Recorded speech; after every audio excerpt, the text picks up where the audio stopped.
Kitara TV, Kwegesa, Kumanyisa. Abarozi ba Kitara TV musibire muta amabara Julius kyo muhendo nkabulikiro nkabagamba mba mundi ntaha musajjo mulisa nzarwa abamoli owempako amoti kiro kino mpayirwa omugisa muno kubungisa omusajja wa amani abakusinga mumanyire murora muhoima mutawuni omo aina business zembaganiza mumanyire kandi niwe Bamwenda Godfrey Wakitinisa Bamwenda Godfrey ali president wa Kitara FC.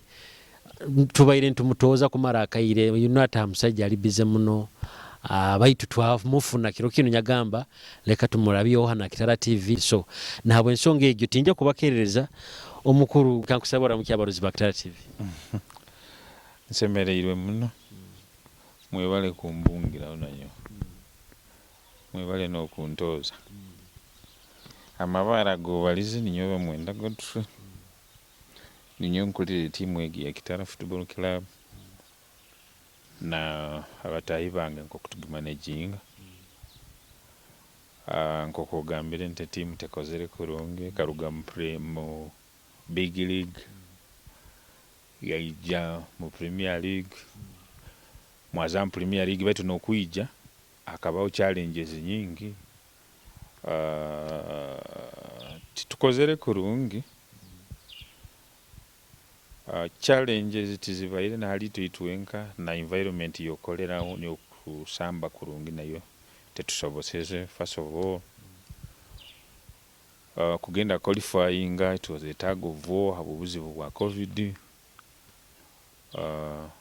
obutu amazire qualifying challenge abayiro qualifying awo we didn't plan tukatutaina obwire bwo planning kurungi katamanyire tura qualifying abo kuba timu ezindi atinja ko ekyo kurora honti ezabaire ziri Premier League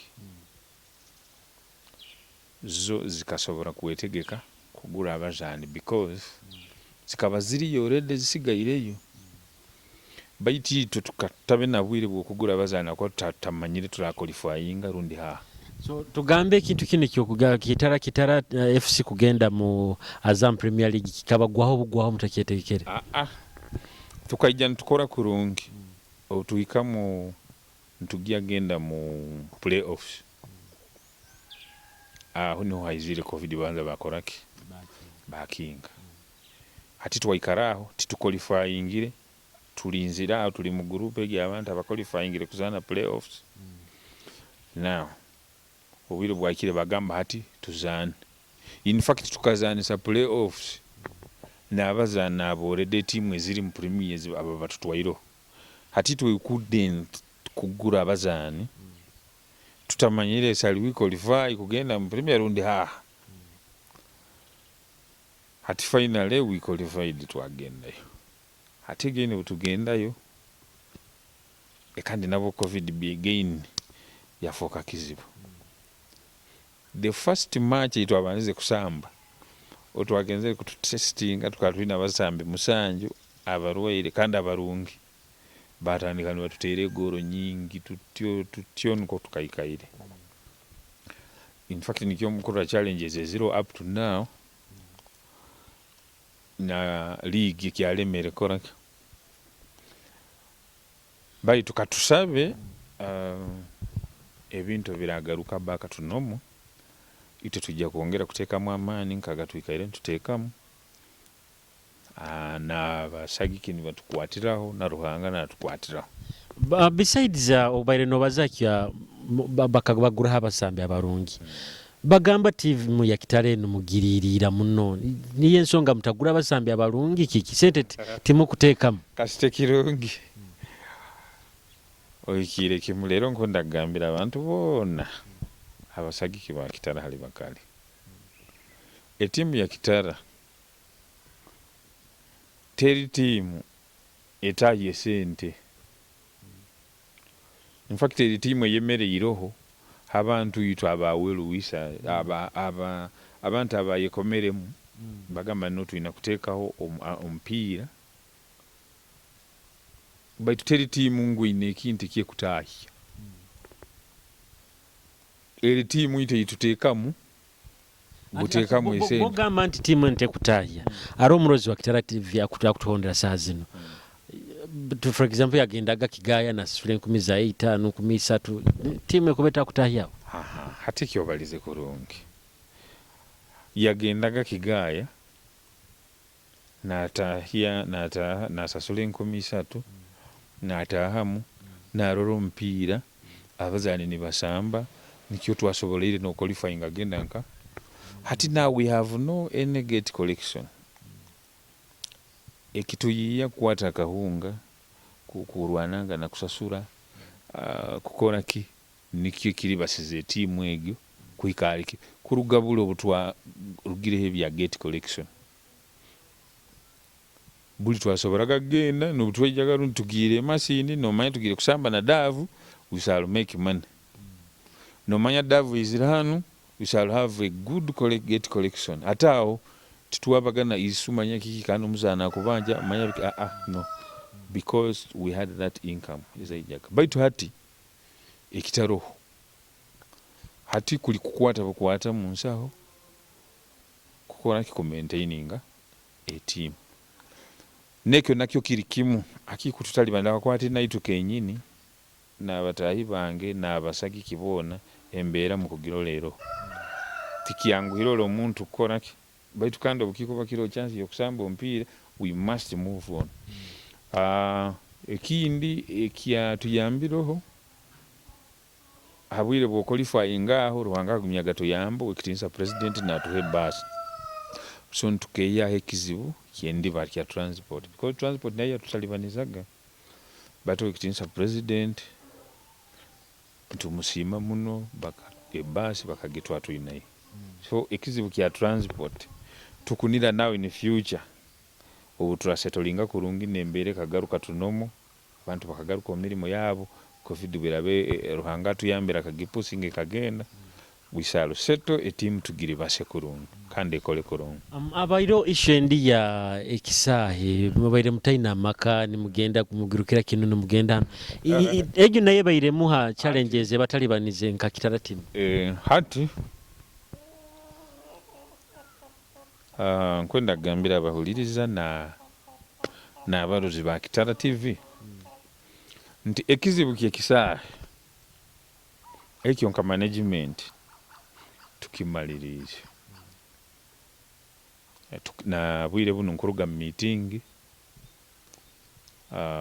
tubaire mu negotiations twaikiraniza kandi this time ekisahe kijja kuba Butema niho twafunire itaka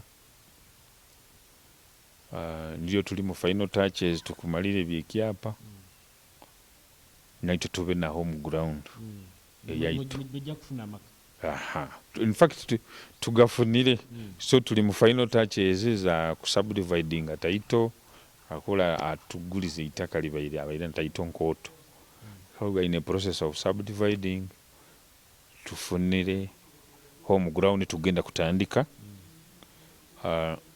kugikoraho so in next league the next league ilikuwa negarukaho kakusangwa bila normalizing we shall have our home ground ati omurozi wa Kitara TV agoma hule garungi nti Kitara FC efunire ekisahe so now omuntu anihireki anyuma ya Kitara FC kufuna ekisahe kufuna amaka hati omu challenges zitubaire nazo nja kukusobora in fact obutwa qualifyingire kugenda mu premier the first challenge itwafunire kikaba kisaha because ekisaha kitwasambire mu big league kikaba kita qualifying kisambira mu Azam Premier League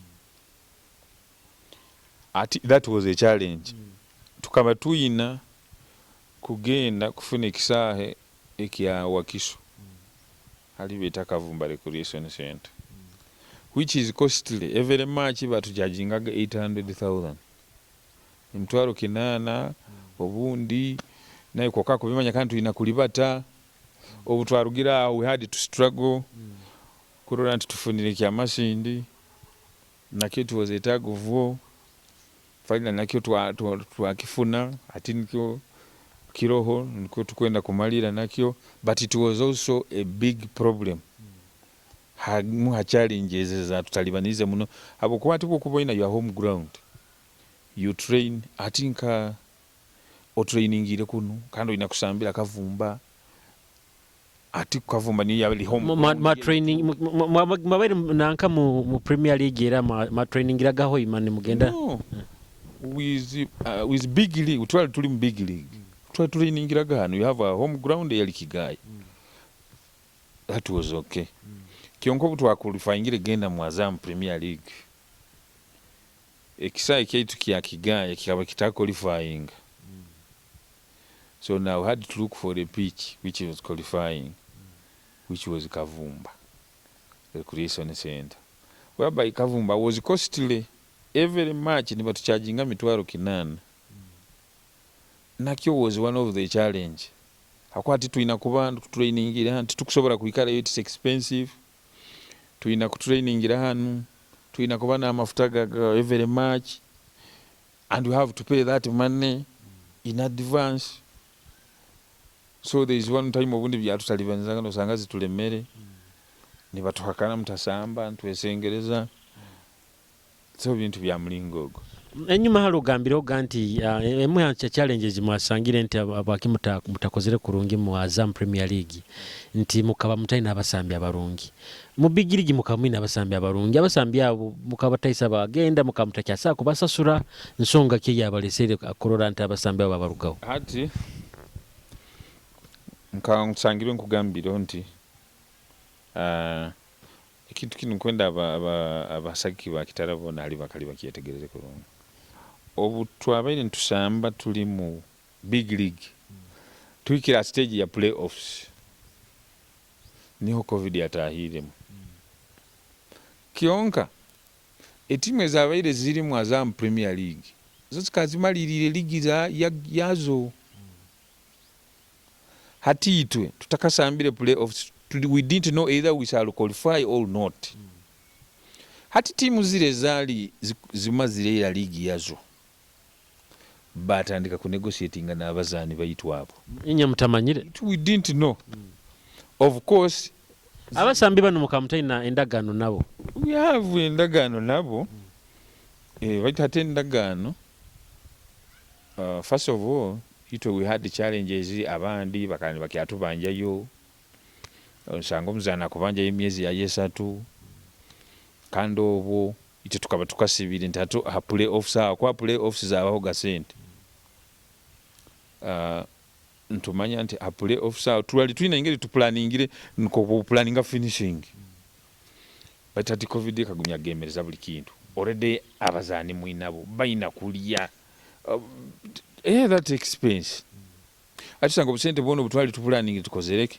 Now those teams za Express, za Villa, za Vipers zije zatandika ku negotiating naki na abazani abo, then zaba na sent before even we had played the playoffs. Baitu kanda aruna challenge ndiye gamba nti omuwabaire makulifayingire genda mu Premier League nti mukanaga abasambi mwabaire nabo initially mukutandika Kitara FC mwaleta abandi mbanu watandika kubarabyamu amaiso batali bali barungi ni muhimuki abala abandi bemulesere.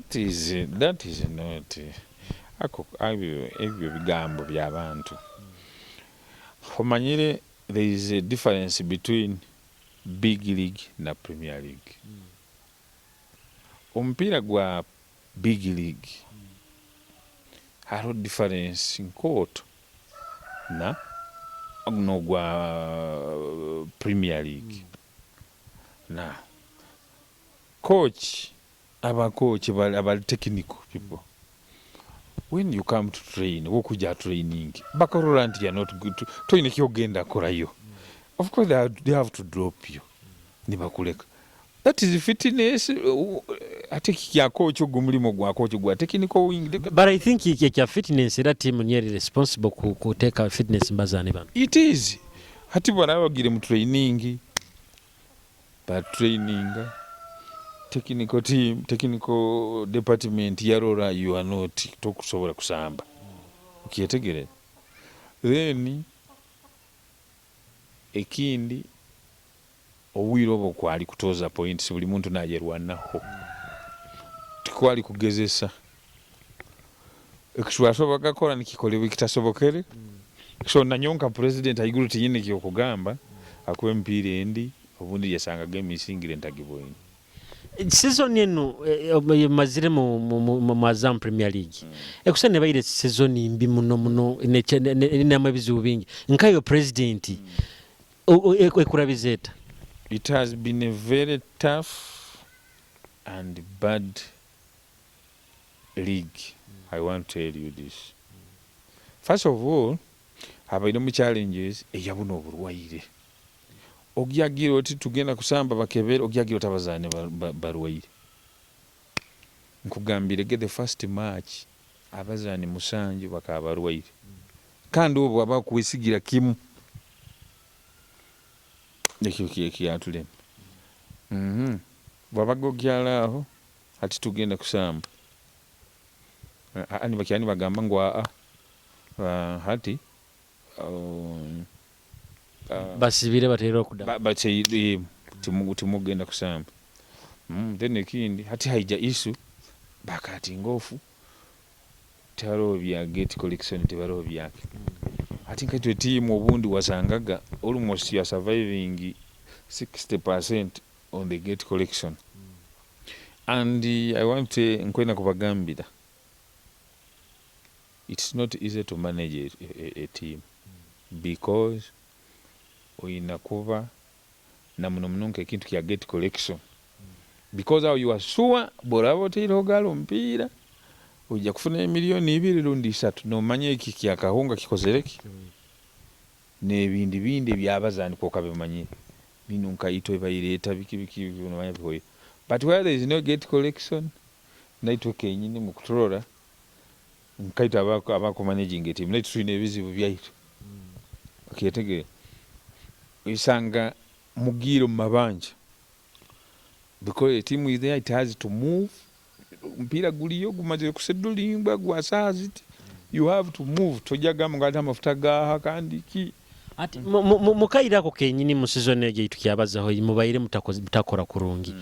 Ebigambo byabahagizi banu mubayine oyinkayo president obayire no bikorota bokuba babajuma obayire no korota kugumira ebigambo ite tubagambira we tell them facts. I think ate tukufuna nganya ba media mfuna tubagambire kiro. You have to accept because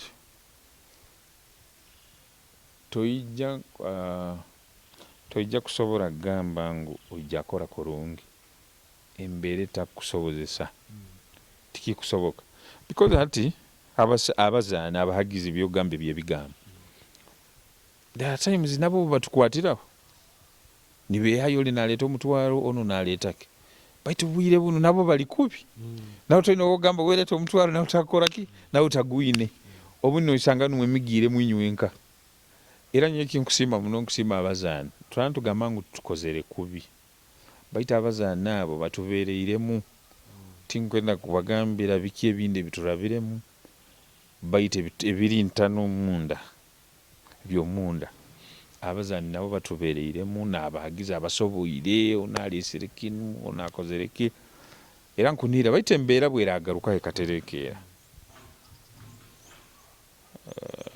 tujja kora kurungi. Emitima yabahagize kusinga ekusana efire habwa emugeri mbaine mukora nka Kitara FC mwina plan ki mwina ntega kikorera emitima yabahagize no magiga mutima gwa bahagize bwaba umuhagiza yenda kintu eki ayenda kusinga mpira gusinga nikyo kyonka bwire buno kakusanga bano habuza amakilabu gandi challenges ite tusakuba tuina ntito but challenges zinaki ebizibu bingi kakusanga bwire buno bakingura kadirisa ka transfer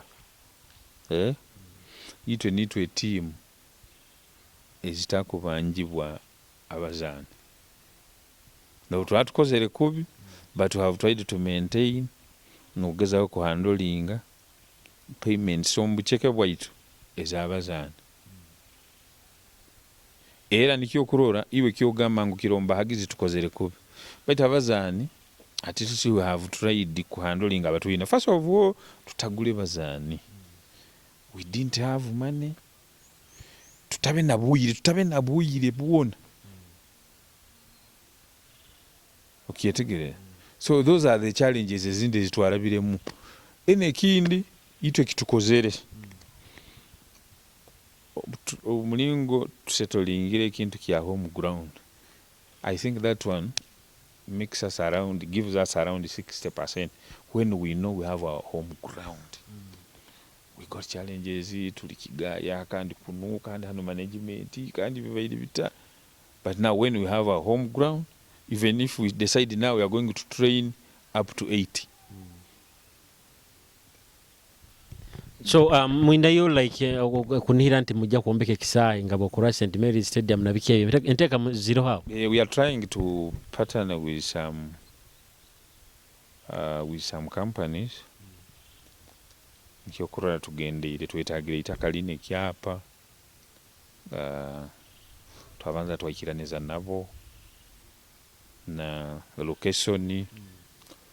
So we are trying to partner with some companies but tukahikira stage but we are moving to that direction. Aba kutuhondera Kitara TV tukyaina omuwekitinisa Bamwenda Godfrey, Purezidenti wa Kitara FC. Nkwenda kutwara mu break nabuzina bwabana abanyora hano businga ko byo bukunyumira tukakuterere. Burunda kafigo kafigo nikombura rundabo Aruno mwana muno mutabani wawe mafresh nata azima mafresh bateka kama mafresh mafresh azina omurozi wa Kitara TV nkwenda kutwara omukazina kano kama fresh na Sinex bakwete nkwanzi video mpya kamuno tujja kuba ntugarukana Bamwenda nkwenda kumuhabuzo bya academy bya bakimutafuna abahagiza aba sponsor ba amani nebe bindi hanyuma ya break in inkwanzi kakunyumire. Resilience Kaora boys Oba kiki baguza kateni ebigambo bibayo mu center baine nkwanzi umwana twaire yo kumupimira akwende koto niye musobora mumuhe nkwanza cyamuko mwana akabimarao mwana wa kitoba yumbire nkwanzi bainaze nkwanzi bainazo hariye nkwanza bainazo bainaze nkwanzi bainazo abo kwesizaga baitu bainazo bainabye bintu bainabyo ari abana bainabyo bainaze nkwanzi bainazo abo kwesizaga baitu bainazo.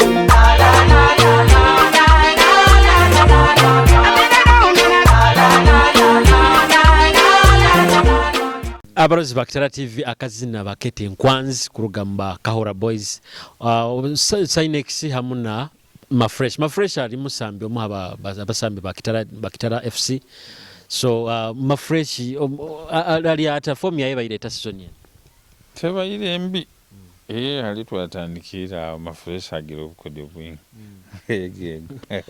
ati nambe tugendeire mu break tubayire ntugamba challenges bayiramba bigambo byabasambi na byabahagizi na bikyebyo babayini babagamba ati mukafoka are statement yasomera internet aho bagamba nti mukyali pride of Bunyoro but you have for disgrace of Bunyoro atuwe omusagiki wayenda kusinga nkaiwe president utatekerezo kiro kigogamba nto kubako utandike kubinga aba coach na bikebe ati ekyo kyatukakisobora bwake hariho ekinte kyaro nayo takisobora akuba tojja kubinga coach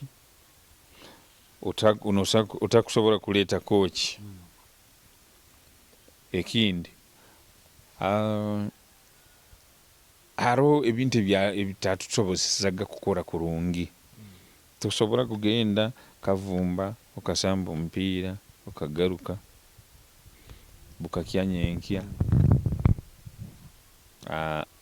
abazaani first of all Kavumba bakwenda sente abasambi hanu baina kulya olina kuba n'amafuta obusobozi teburoho abazaana abo nabo benda motivation oba musingirwe oba temusingirwe they must get allowances so nusanga challenges obundi tizirowooza nga allowance bakutubanja wiiki obundi matches nkaina so challenges ezo ate omuntu omuhagizi ebintu ebyo tabimanya ebiro omunda wawulabula Kitara esambirege bagiteire ziti nabaze kyakwetaaga batamanyire ekire yeeta kandi egarukire geeta wakwenda kubura bulekozereki esingire which is kandi tibalini twetwenka na timu ezindi nazo nabo balina kitekanka nabo balina kitekereza anti buli muzaano gona abaho kusinga n'okusinga so baitu hati obutwasingaho ga ate bigambo nibiri kona nibichulera nibalinda ogundi so niko bityo kikusana ekimu greatest challenges za Kitara FC buli buburwa bwa sente tini yes aro kampuni za amani hane zikolera hano mwaitu hano Bunyoro zisuneko zitotalo zakezo mahagenda oga mukagamba anti kamuhandikeyo mukasaba obuhagizi company zona tukaza approachinga in fact company emu nka SBC ekakutukwatirawo yatuha training kit in uniform bikini kyokurora na uniform yaitwaho bakama oruraho nanga SBC yazitoha then ezindi company zikatunihiza zima ziri kurora performance yaitunka mu Premier League. Ekindi our challenge was to tie a home ground, which was the biggest challenge. At Twarora we have to find a way kurora tufunire a home ground. Hati tukwenda kugaruka mukuza approaching. Of course we have approached them. We are now kugambira nti we are working out modalities of partnership to how mulingo kira akora because some conditions as batutereiro we have tried to fulfill them, and we are so I think in the next league we might have a sponsor aho tumanye at least some of the challenges to the reducing it. Kitara FC nene kyali tugeze actually no even on Premier League mobabo kisaga timu za amani ndikuruganka hani zije hano ayindino business ni boostingibwa na Bunyoro bogino bukama bwa Bunyoro Kitara ni boyongera kumanyo obukama bwa Bunyoro Kitara buno mukabwa approaching nko kuba kwatira kuba konyeraho yego nkwenda kusima muno obukama bwa Bunyoro Kitara kwenda kusima muno Katikiro ukitinisha Andrew yakutaga na management ye n'obukama bwono kutwaliza hamu na omukama waitu agutamba iguru obutwamazire qualifying bakatukwata kikoto mnupu when we qualified tukaba tuli stuck bakatusasulira salaries z'abazaani kandi ombwiro bubi but hostinga a very good dinner at resort management every player buli muntu kandi ekindi tuikaire nabo mu struggle you're qualifying, it was not easy. Obukama tukusima muno yitu nkaba management ya Kitara Football Club batukwatiro nko kikusoboka so nkusima na abantu bayingi abatuyambire n'abantu kino omwe abasobole kutukwatiraho kurola Kitara egyo mwatandika gihuura naleikira ekindi nyina okuniira nti kakuba embeera yabaire eri kurungi etarumu ekizibu ky'oburwaire buno tukaba nitusobola kukola kurungi kandi nkwenda kuniiza abantu boona nti kakusangwa embeera eratereera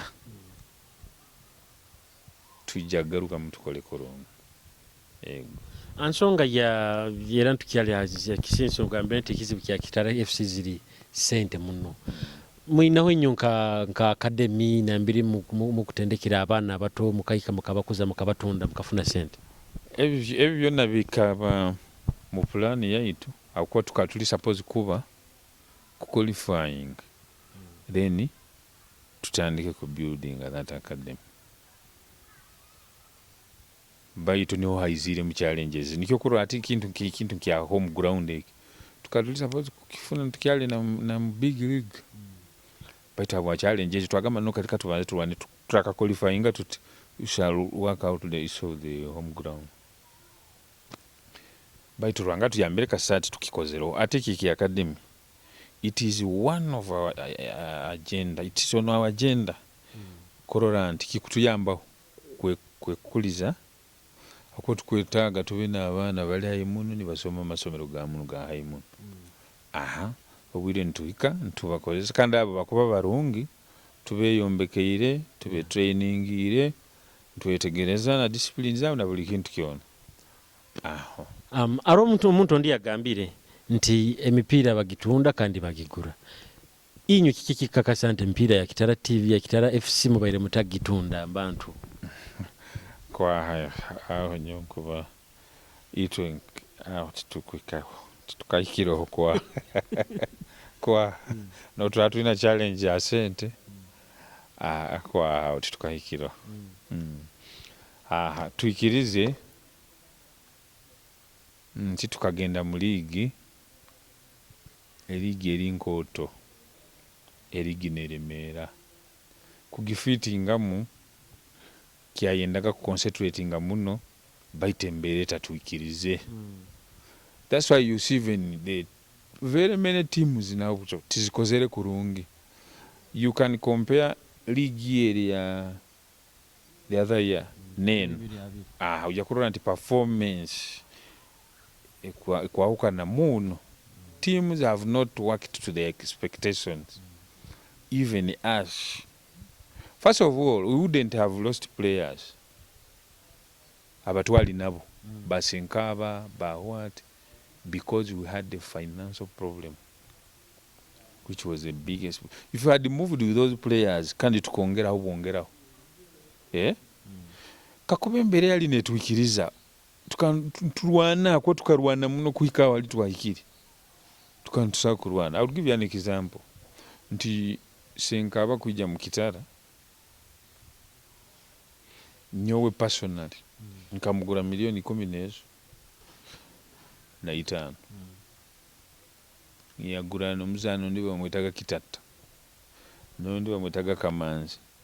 I had to pay them separately kurora nti bayizirenka no ya boomingire kurora nti twatandika kora kyetegere.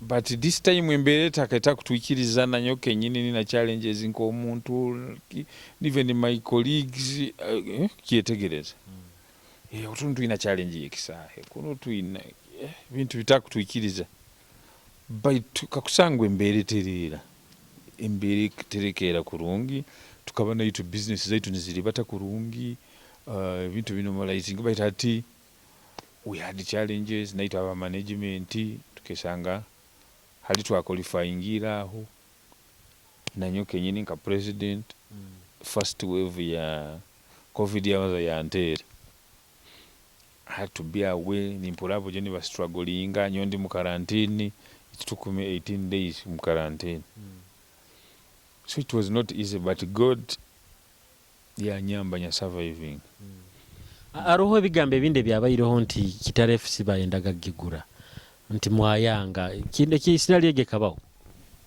I've never had if it was there, I think as a president, I would be in those negotiations.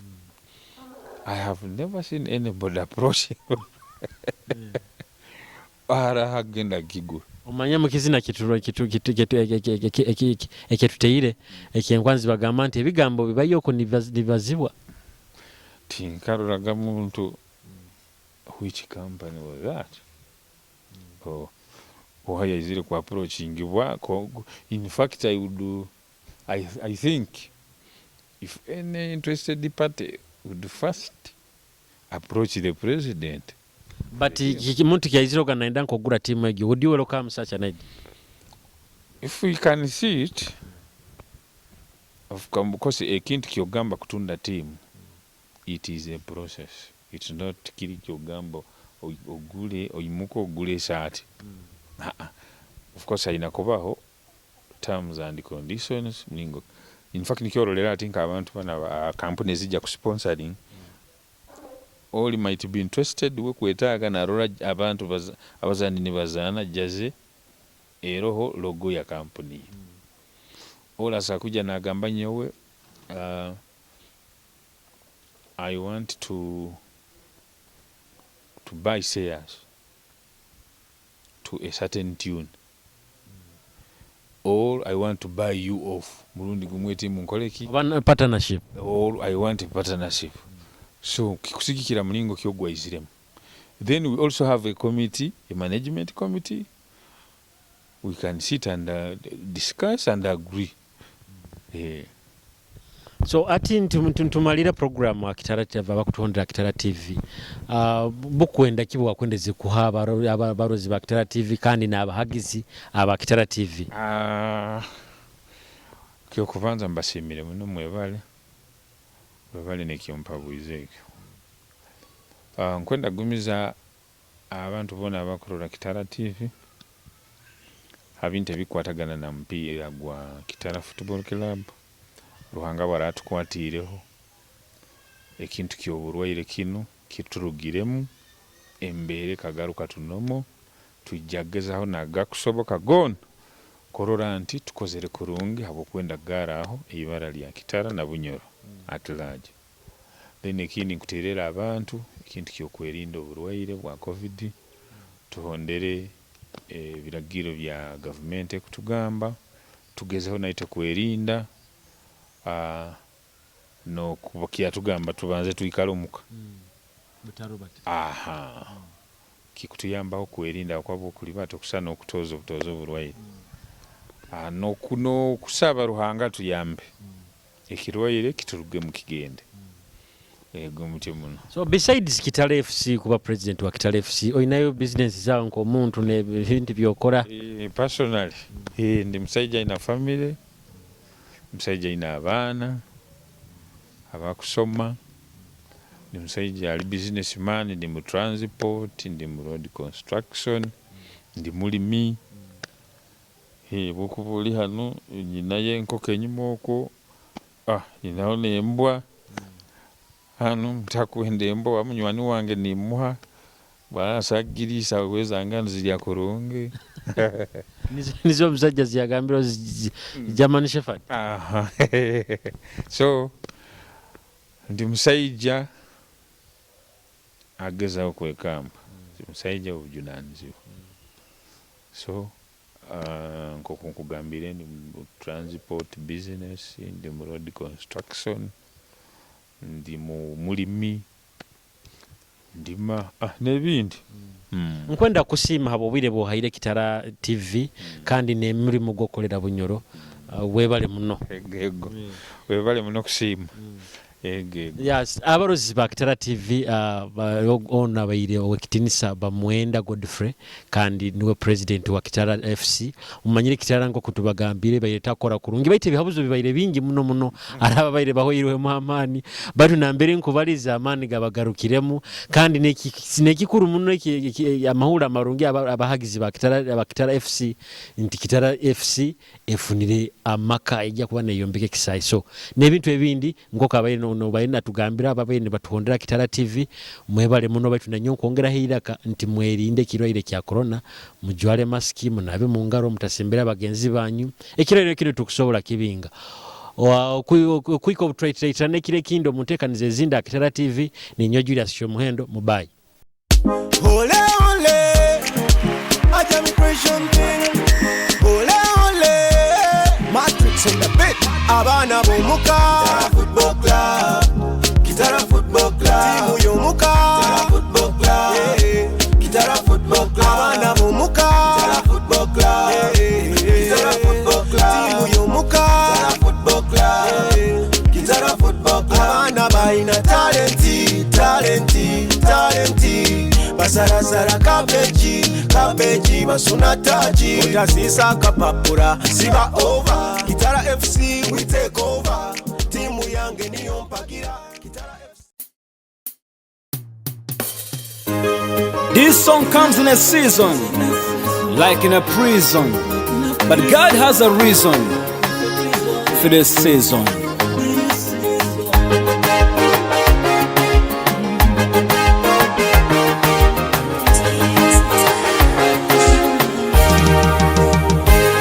Amaziga gayinga munsi yona abantu bakutina nonakuli embera yakazigizigi mukama gambire ngutatulekere agambire butura saba twe budaizo mu maiso ge aja kuganyira ensobi zaitu akize ensi yaitu